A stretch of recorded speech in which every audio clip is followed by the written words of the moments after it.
Okay, the sample here.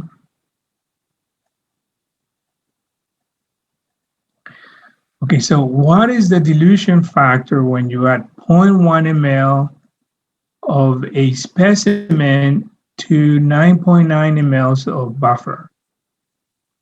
Okay, so you have 9.9 and you adding to 9.9, you adding 0.1. Okay, so the total volume is going to be 9.9 plus 0.1. That's going to be what? 10. 10, right? Okay, so you have 10. You don't have to write the ml, so 10. And then the aliquot here, so the aliquot is 0.1, right? So 10 over 0.1 gives you 100, right? Okay, so the answer is going to be 1 to 100 dilution.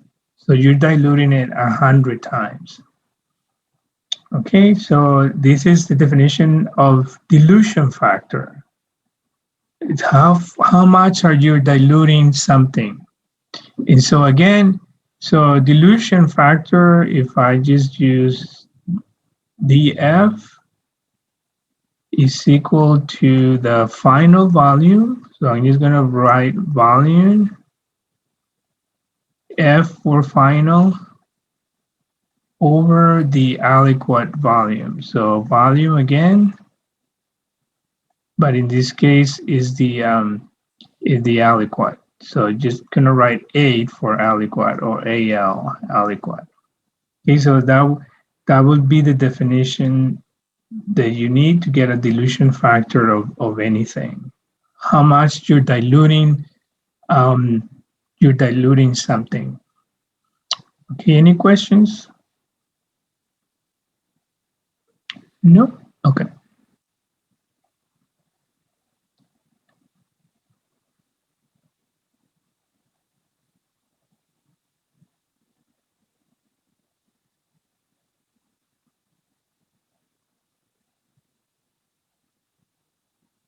No questions. Mm-hmm. What's the question? I'm sorry, so no questions. No question. Oh, okay. Okay, yeah, I just was waiting for somebody to finish writing that.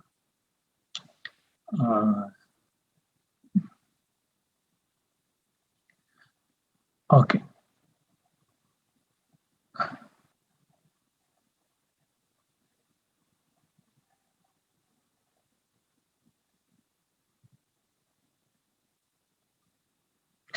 Okay, so now let's do it together. How do we, just for practice, how do we, what is the dilution factor when you add 0.2 mLs to a buffer or diluent that has 3.8 mLs? Okay, so if we remember our example or definition, okay, so the dilution factor is final volume or volume of aliquot. So we're going to add 0.2 here to 3.8, which is 4, right? So that would be the total volume. 0.2 plus 3.8 is 4. So 4 is going to be the final volume. So 4 goes on top, right? And then the volume of the aliquot is this one, is what you're adding. So 4 over 0.2, if I did the right calculation, is going to be 1 to, is 20, so it's going to be 1 to 20.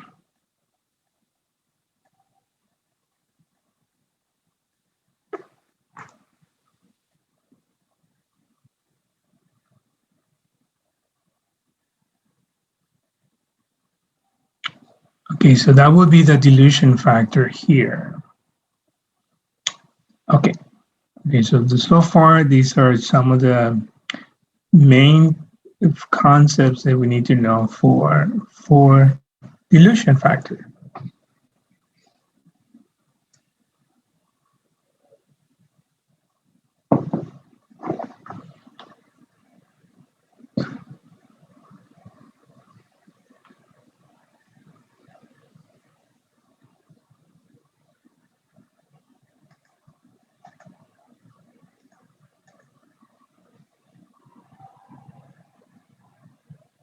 So so this is just to tell you again, to reinforce it. When you make serial dilutions, you take a predetermined amount or predetermined quantity, and you add the same amount to all the tubes that you're diluting it to.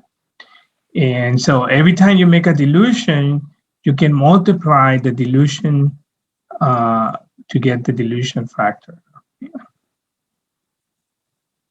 So I already posted these on the files for this as a PDF, so you can, if you want to look at it later. Oh, Professor, I'm so sorry. Could I see that last slide one more time? Yeah. That one. Okay. Thank you. Mm-hmm.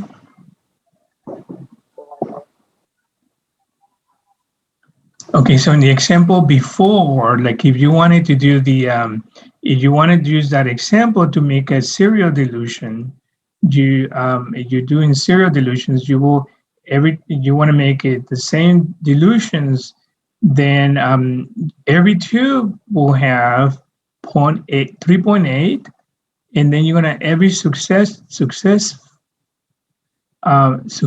dilution you're gonna add 0.2. So you start from the beginning, you add 0.2 to the first one and 0.2 to the next, you mix it and you add 0.2 and 0.2. And so until you get to the last one. And so it's better if I show you here like in a graph. So you remember this is, you can see this in your Blackboard, it's already posted. Okay, so what I was doing is the example I gave you before, and I said it's a predetermined quantity. And so you're gonna have, in this case, you have four tubes, you're gonna do 4 dilutions.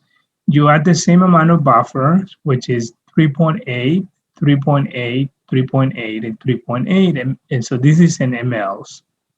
And so you start with one culture that you don't know how many cells you have. And so in this case, you're diluting, you take 0.2 and you add it to the first two. You mix it well with a vortex or with your hand or with a pipette, you mix it. And then once it's mixed, then you transfer another 0.2, you mix again, you add another 0.2, you mix, and then you add another 0.2. Okay, so after all 4 of these, what is the final dilution factor? What is the final dilution? Okay, so just remember, every time we already calculated how much you're diluting from here, 0.2 to here, which is what? Does anybody remember? What is the dilution? We calculated just previously. Does anybody remember? Is 1 to what? 1 to 20, very good. Okay, so we're keeping the same dilution, the same volumes. So this is also going to be 1 to 20. You don't even have to calculate anymore. Okay, so here we're adding the same thing and we have the same volume here. So we are 1 to 20. Okay, so here you have 0.2, you're adding 0.2, and again, you have 1 to 20. But let's say for some reason you ran out of buffer, and here instead of 3.8, you only had 0.2 mLs. Okay, so this is different. This is not going to be 1 to 20. What is this going to be here? So you have 0.2 and 0.2. You just ran out of buffer. 1 to 1, yeah, which is basically one. No, it's not 1-to-1 because you're not using the final volume. Close, but not. Anybody else? 1-to-2, yeah, very good. So you're going to have 1-to-2 dilution here. So all of this is 1-to-20, this is 1-to-2. So if you wanted to get the final dilution here, you had to multiply 1/20, 1/20, and then the final is 1/2. So you multiply this, and that's when you get the final dilution here. Whatever number is, when you multiply 20 times 20 times 20 times 2, whatever number you get here, that's the dilution for the last one. Because remember, you can multiply.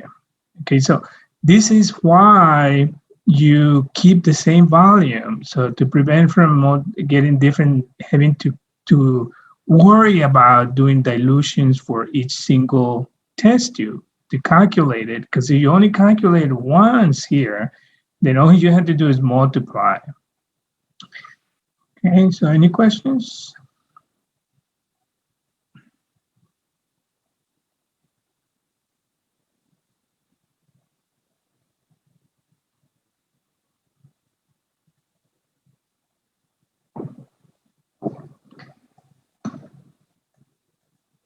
Okay, so yeah, so like I told you, we keep the numbers the same.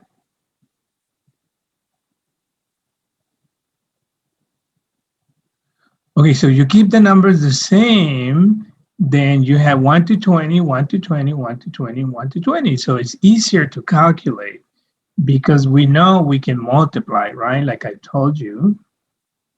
And so our dilution at the end is going to be 1-to-20, 1-to-20 is going to be 1/160,000.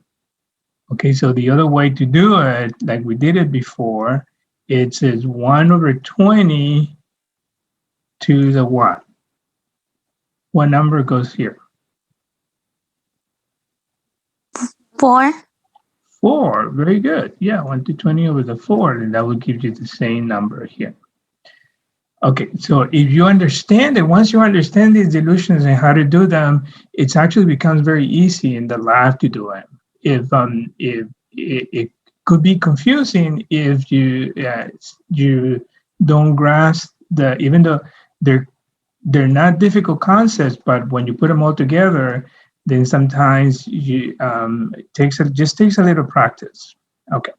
Okay, the next definition that we need to know is something called titer. Okay, so when you're looking at antibodies, you want to know what is the titer. What is the highest? So the titer is usually to measure antibodies in the blood. So for instance, let's say you make a vaccine and you put a protein inside of somebody. You want to develop antibodies against that protein because let's say it's a viral protein that's on the surface of the virus, and so you're trying to see if you can use that protein as a vaccine, and so you clone it, you purify the protein, and you put it in people as a vaccine to see if the person develops antibodies against this protein. And so before doing all of this, you have to determine the titer if the antibodies bind and how well, not only how well they bind, but also if they bind and in what concentrations gives you a good reaction for the antibody. Okay, so this is why you use the titer. Okay, so the titer, so to do a titer, you had to do a serial dilution. So basically what I show you right now, so you just serial dilution determines. In the titer, the definition of the titer is the highest dilution factor. So remember, it says highest, but the highest dilution factor is actually the lowest concentration of antibody. Because remember, we're diluting, and let's say we're diluting 1-to-10, and it's 1-to-10. Every serial dilution we're doing is 1-to-10, and so the more dilutions you go, the higher the dilution factor is going to be. And So if the number the dilution factor is getting bigger, but the concentration of the antibody is getting lower and lower and lower because you're diluting it, right? And so the titer is the highest dilution factor that gives you a positive reaction or a positive reading. Let's say you have a way to measure if the antibody reacts, it might give you a color using the color change using an ELISA assay. And so in this case, let's say all of these give you a reaction, all of these, and this one does not give you a reaction. So this is negative, this is positive, gives you a positive reaction, and this gives you a positive reaction. So actually, it should be positive now, not the way I wrote it.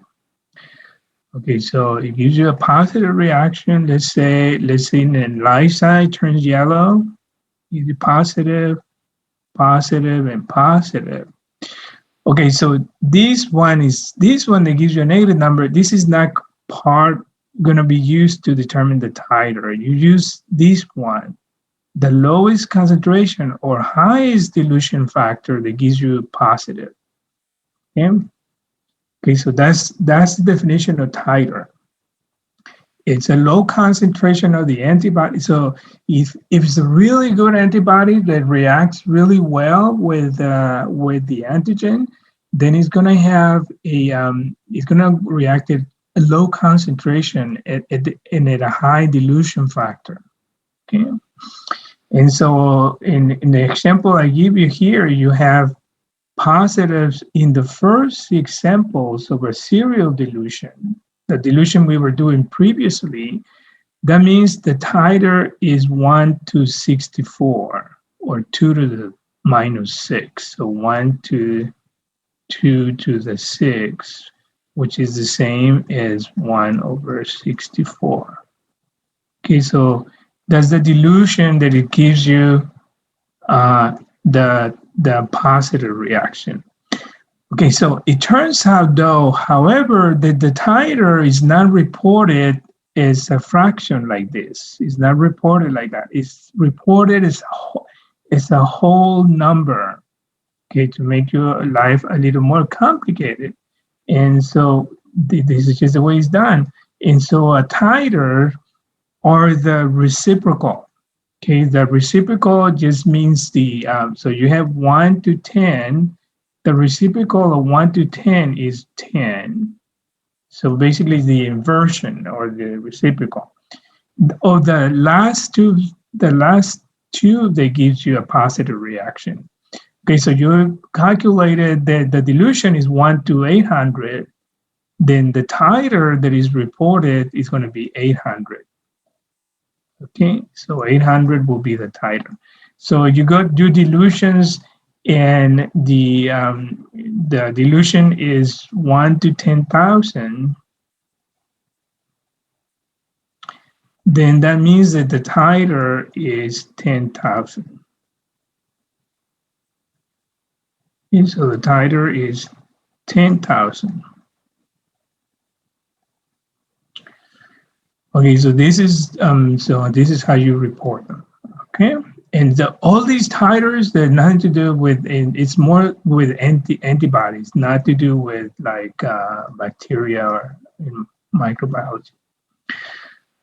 Okay, so this is the good way to make dilutions. Another way to reason to do dilutions is just not to quantitate, but let's say you have a instrument that measures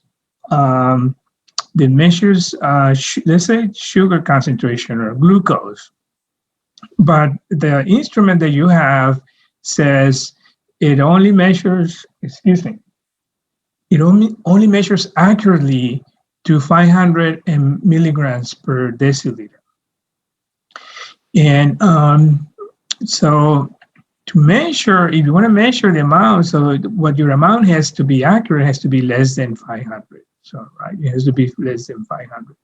And let's say you have a bottle that says a blood glucose concentration or a sample is 600 milligrams per deciliter. If you want to confirm this, so in order to confirm this, you cannot use the equipment that you have because it's not accurate enough. And so you just do a simple dilution, and you can do something as simple as diluting it 1 to 10. And so you dilute it 1 to 10, and then you retest it, and then you get that the sample is really 80 milligrams per deciliter. You multiply by 10 because you dilute it by 10. And so the actual amount is 890, not 600. Okay, so either the sugar amount is not reported correctly, or there was something wrong with the first concentration. So there's one way you can also use, but for the most part, it's usually used to quantitate antibodies.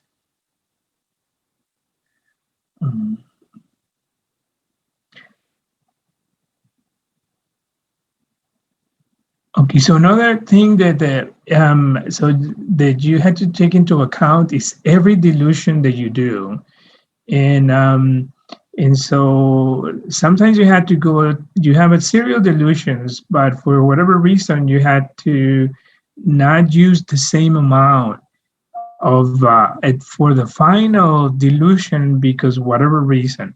And so one example is using bacteria. So in this case, let's say you have a bacteria that is growing overnight, and you want to know how many colony forming units, so how many bacteria you have per ml.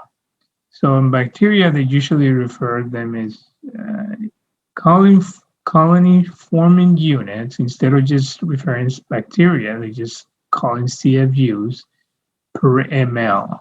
So you grow a culture and you don't know the number. How many do you have? You don't know. So to know this, you want to do a serial dilution.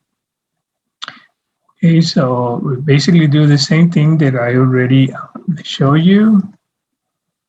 Okay, so you do dilutions, serial dilutions. So the easiest way I told you is factors of 10. Factors of 10, so you take 9 mLs of buffer. Every test tube has 9 mLs of buffer. You label the test tubes 1, 2, 3, 4, 5, and from the starting culture, you add 1 ml. So you keep it simple, 1 ml. So each dilution is 1/10, right? So 1 to 10, so it's easier to get the dilutions here, to calculate the dilutions. So 1 to 10, this is going to be 1 to 10, because remember you're adding 1 ml to 9, so it's 1 to 10, 1 to 10, and 1 to 10.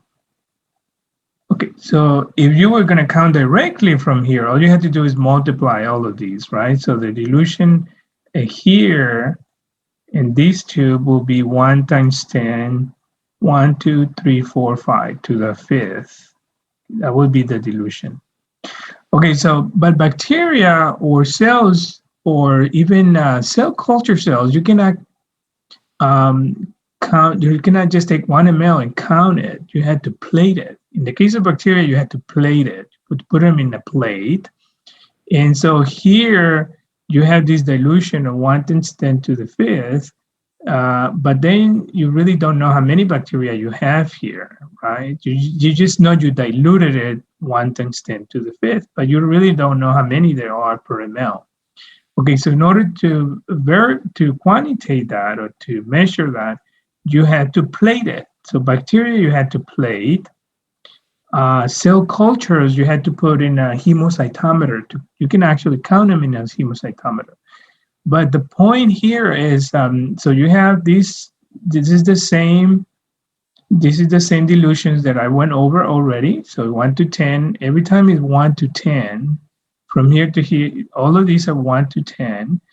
But you cannot, if you want to know how many you have here per ml, you had to take 1 ml and count all the cells, right? You have to take 1 ml, and if you get 1,000 colonies, then you can say is 1,000 colonies per in 1 ml, and then you multiply by the factor here, the dilution factor. But you can't, bacteria, you cannot take 1 ml and count it. You have to put them in a plate. right? And in a plate, an agar plate, you cannot put 1 ml. Okay, so you cannot put 1 ml because it's too much volume for the plate. It's too much volume for the plate, so you cannot count directly how many you have per ml here. So you have to make another dilution. And in this case, you actually don't make a dilution, but you use a pipette that holds 100 microliters. And so this is how much is does anybody know how many microliters in 1 ml? Like 1,000, right? Or Yeah, 1,000. So 1 ml is 1,000 microliters. Okay, so if you have 100 microliters, how much are you diluting by here? 0.1? No. What fact? Yeah, from 1 to 10, right? Yeah, 0.1, 1 to 10. You're diluting another, right? Because 100 microliters is the same as 0.1 ml. So 0.1 ml. Okay, so you're basically taking 1 ml and diluting it by 10. Okay, so that's 100 microliters. Okay, so the thing here is that when you get the dilution factor, you had to take into account that you're not adding 1 ml here. You're not quantitating 1 ml like it's here. You're actually taking a portion of that, 100 microliters. And so if instead of putting 100 microliters, let's say you put, because you can do that using a pipette, you put 10 microliters. Okay, so now you're diluting 10 microliters over 1,000.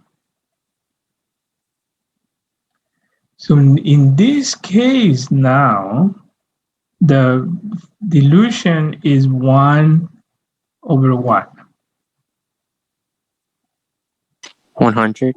100. 100, yeah. So you had to take this into account when you count. And so that's why I'm going over this, because you can do that in cell culture too. You're diluting more at the last minute.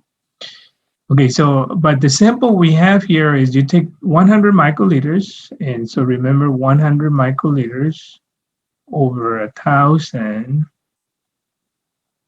is the same as 1 to 10 dilution. Okay, so you take these four, the test tubes here and here, and you play them. You put 100 microliters on each one. Okay, so now at the end, you get 365 colonies here. Here you get 41, and here you get 3. So one thing about in a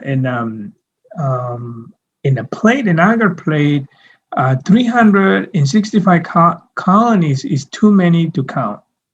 It's not accurate. And for the most part, there's too many because you can have 2 colonies that are growing together because they're packed, and then you're going to count them as 1. They're going to grow as 1 eventually. They start as, and so you're going to count them as 1 when there's really 2. So you don't use this. There's too many colonies. One, you think you can use this one, the 3 one, when you had 3 colonies?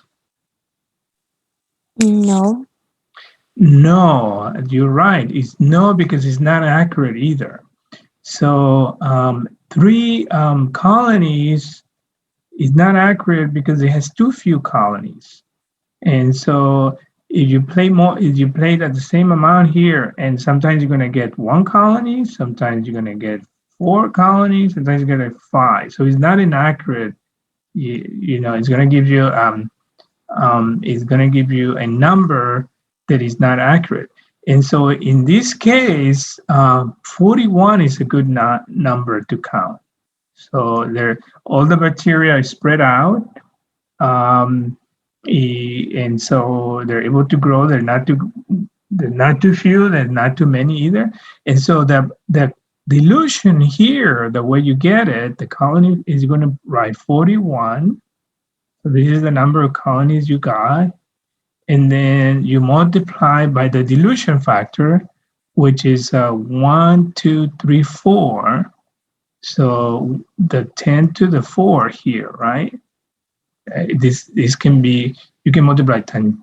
This is 1 times 10, 1 times 10, and 1 over 10. These are the dilutions, so 1 to 10. So if you multiply all of these, you're going to get 1 times 10 to the 4. But when you write in the amount, you put the opposite. So you put 10 to the 4, put the reciprocal. Okay, and so you have these two, but then you have to take into account these 1 to 10 here. Okay, so the reciprocal of 1 to 10 is 10. Okay, so at the end, so the colony forming units that you have here, and all of this is going to be per mLs because you're only doing mLs. Okay, so here you added 100 microliters, but it's the same as 0.1 ml. Okay, so at the end, you're going to have, what are you going to have here? So 4.1 times 10 to the 1.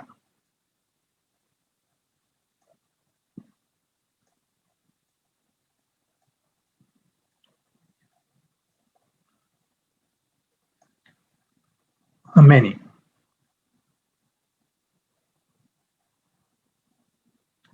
It's a 4, 5, 6.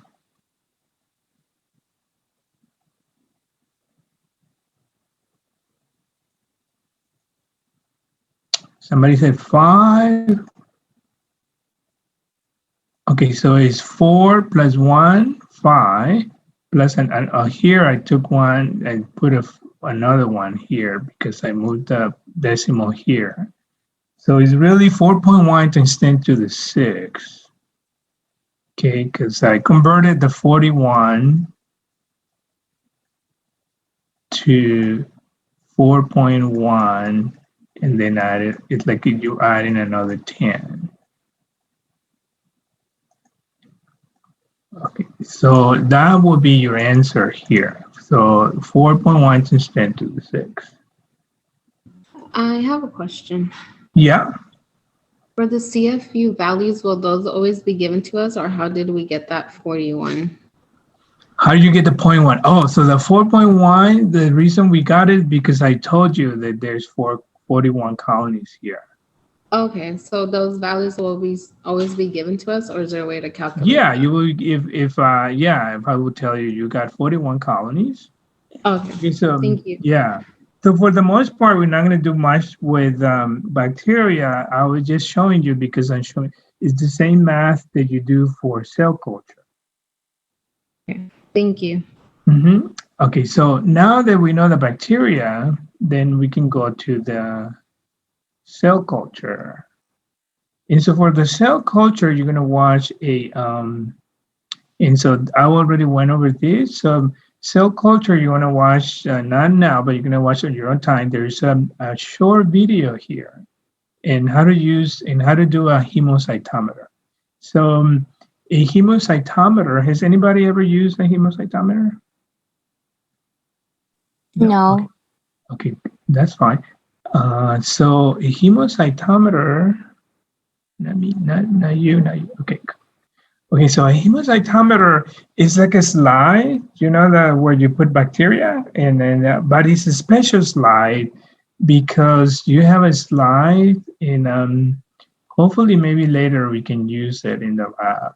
And you have a slide, and it has a little. It's not a hole, but it's more like an indentation, and it creates like a little space where you can add a little bit of like 10 microliters of solution. You can add 10, 15 microliters of solution. And okay, good. Somebody used it.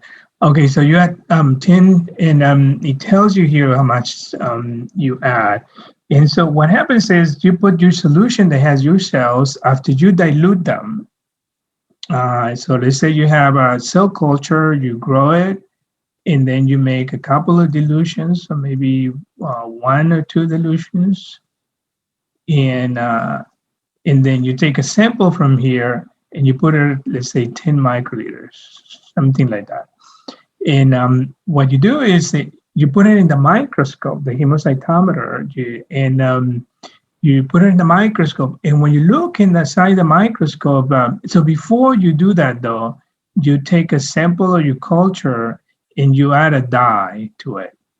So you have your cells that you got from your cell culture, and you dilute them normally 1/2, and you add a dye. Okay, and so I'll give you the background on the dye and a little bit on the hemocytometer, and I'll give you something so you can practice doing the hemocytometer at home, of course. And so when you do this, you're missing by 1/2. You're diluting 1/2. That's what I was telling you. The dye in the cells, you're diluting by 1/2. So let's say if you're diluting your cell culture, let's say you're diluting your cell culture. Let me do a better example. So you have your cell culture,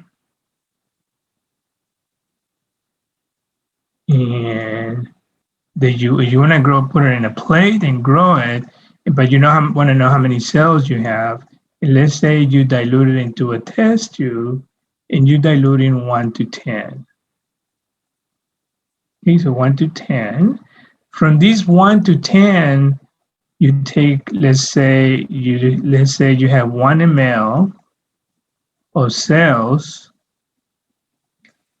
Into those cells, you add dye, and you don't need to add this much dye, but this is just to give you an example. You add 1 ml of dye. So you add 1 ml of dye. So now you have cells that have dye, and the dye is blue. And so now you're diluting 1 to 2. Okay, so you had to take into account the 1 to 10, and here you had to take into account the 1 to 2 that you diluted with your dye. Okay, so then what you're going to do after you diluted, your cells diluted, you're going to take 10 microliters and put it on your slide in the little hole to put it, and then you put a cover slip on it. And so what happens is this blue dye here is going to do 2 things. Well, one thing, every time you go with cell cultures, some of the cells are dead.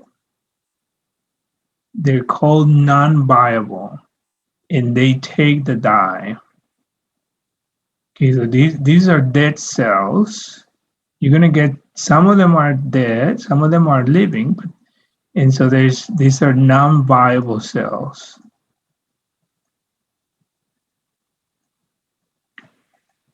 And so if you have a good culture, you have very few of these, and then you have some that are viable. Those are going to appear like very clear yellow, okay, on your slide. So these are viable cells. These are living cells. This is what you want. But let me use a different color. These are viable cells.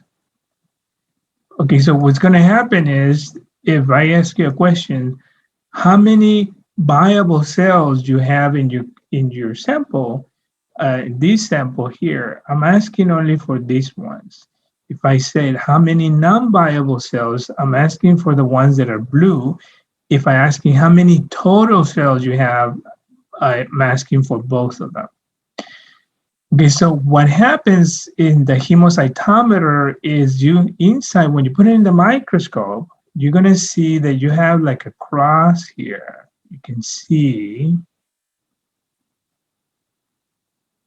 very clearly. And so in the middle, these ones are even, it's a bunch of squares also here in the middle. And so when you put your cells with the cells are going to flow all over here. So this is the area where the cells are going to, and you're going to find cells like this is called a quadrant. This is the left quadrant. This is the right quadrant. This is the lower right quadrant. And this is the lower left quadrant. And so what you're going to do is you're going to count the cells in the outer quadrants like this, these four. Count. And so you're going to have here, these are also divided into little squares here. Okay, like this. And in here, you're going to see dead cells or non-viable cells. And you're going to see, hopefully, you're going to see more viable cells. Okay, so more viable cells. Okay, so what you're going to do is you're going to count the number of viable cells here, all the yellow ones. And then you're going to count,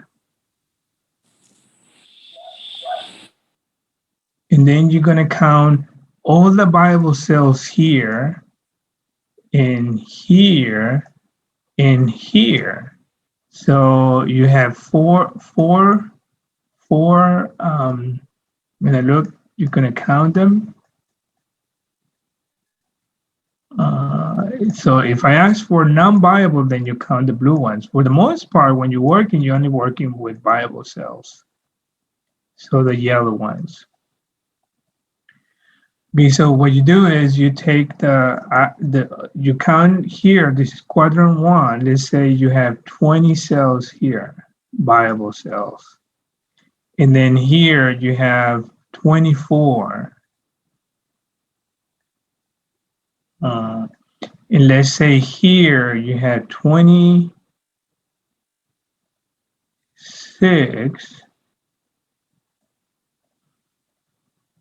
And let's say here you have, let's say, 22.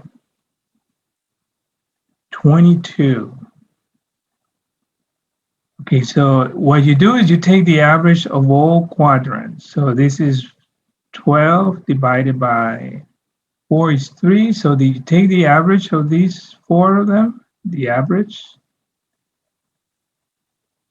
And the average is what, 23? So let's say the average is 23. Okay, so to get the number of cells, this is what you have in here, 23 per quadrant. So you had to you get 23 cells. And then you're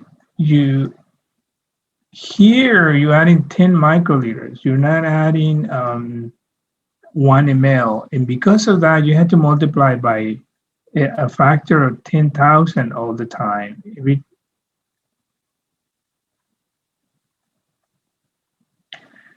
Okay, so in short, you had to multiply by 10 to the 4th. This accounts for the dilution you added here with a pipette, the 10 microliters. But then you had to take into account that early on you diluted 1/10. So you diluted, so it's 10. Plus you diluted 1/2 over here with the dye. So you had to multiply by 2, but the inverse of 1/2, which is 2. So at the end, you're going to have these. You're going to have 23 times 2 is 4.6. 0.6. Okay, and 4.6, so there's 4, 5, 6. So it's 6. If I did it right, it's going to be 4.6 So 4 points. Oh, sorry. So 4.6 times 10 to the 6 cells per ml.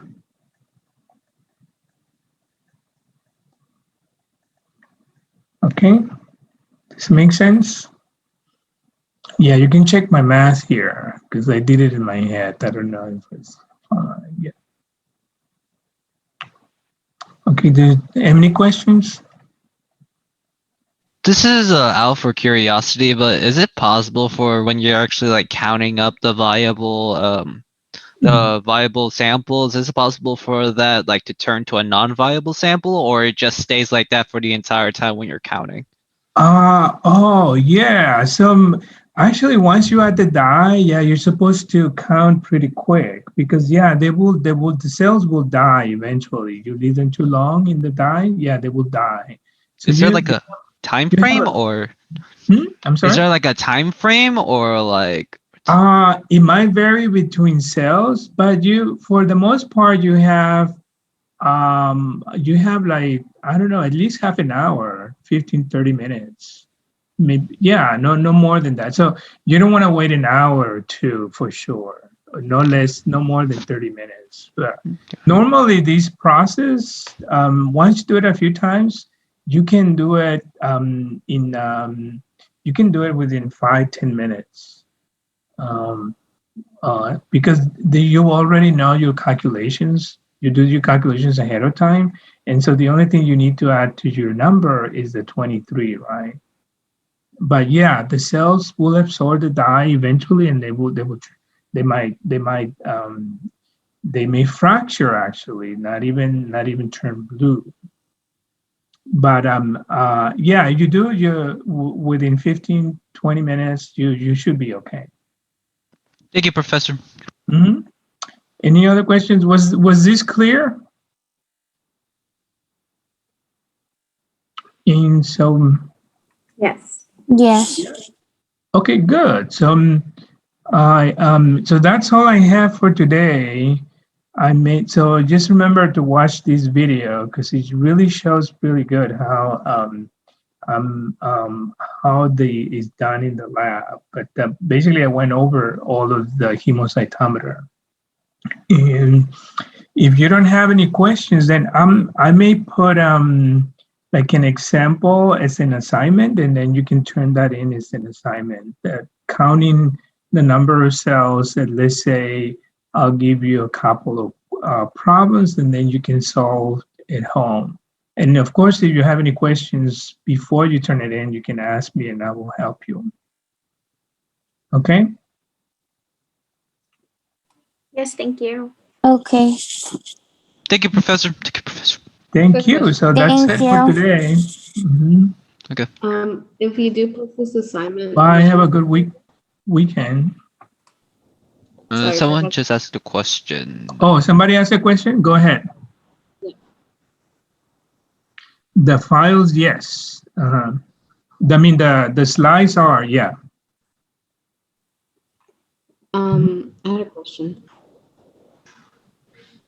Can you speak up a little bit? Because I cannot hear you. Sorry, can you hear me? Yeah. If we do post the sample assignment, when would it be due? Like by next Wednesday? Oh, no, next week. It's not this weekend. Next. Okay, thank I you. always give you at least a week to complete things.